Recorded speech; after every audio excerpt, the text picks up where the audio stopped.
അവർ തങ്ങളുടെ കഷ്ടതയിൽ യഹോവയോട് നിലവിളിച്ചു. അവൻ അവരെ അവരുടെ സകല കഷ്ടങ്ങളിൽ നിന്നും വിടുവിച്ചു.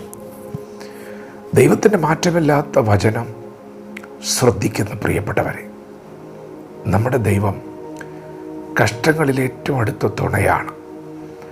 നമ്മുടെ ദൈവം നമ്മെ സകല കഷ്ടങ്ങളിൽ നിന്നും വിടുവിക്കുന്ന ദൈവമാണ്.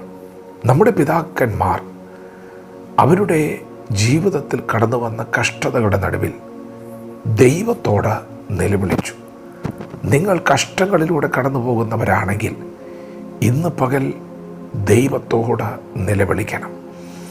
തിരുവചനം പറയുന്നു, നമ്മുടെ ദൈവം അവരുടെ നിലവിളി കേട്ട് അവരെ അവരുടെ സകല കഷ്ടങ്ങളിൽ നിന്ന് വിടുവിച്ചു. ദൈവം വിടുവിക്കുന്നവനാണ്. ആശ്രയിക്കുന്നവരെ, അന്വേഷിക്കുന്നവരെ അവൻ അറിയുന്നവനും ഉപേക്ഷിക്കാത്തവനും വിടുവിക്കുന്നവനുമാണ്. നാം ഓരോരുത്തരും പലവിധമായ കഷ്ടങ്ങളെ അഭിമുഖീകരിക്കുന്നവരാണ്.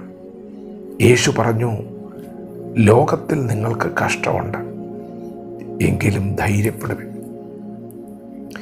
ഞാൻ ലോകത്തെ ജയിച്ചിരിക്കുന്നു.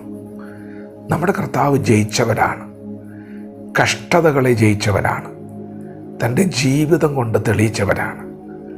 ലോകത്തിൻ്റെ പാപത്തിൻ്റെ ചുമട് തൻ്റെ ചുമലിൽ വന്നപ്പോൾ യേശു കർത്താവ് ഗെത്സമനയിൽ മുട്ടുകുത്തി പ്രാർത്ഥിച്ചു.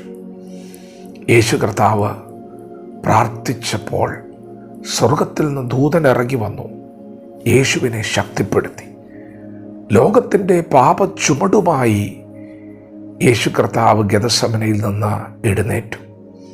പ്രിയപ്പെട്ടവരെ, കഷ്ടതകളെ എങ്ങനെ അതിജീവിക്കാമെന്ന് യേശു തൻ്റെ ജീവിതത്തിലൂടെ നമ്മെ പഠിപ്പിച്ചു. യേശു കർത്താവ് ദൈവത്തോട് പ്രാർത്ഥിക്കുകയാണ് ചെയ്തത്. അതെ, പ്രാർത്ഥനയാൽ കഴിയാത്ത കാര്യങ്ങളൊന്നും തന്നെയില്ല. നമ്മുടെ ദൈവം പ്രാർത്ഥന കേൾക്കുന്നവനാണ്. നമ്മുടെ ദൈവം ജീവിക്കുന്നവനാണ്.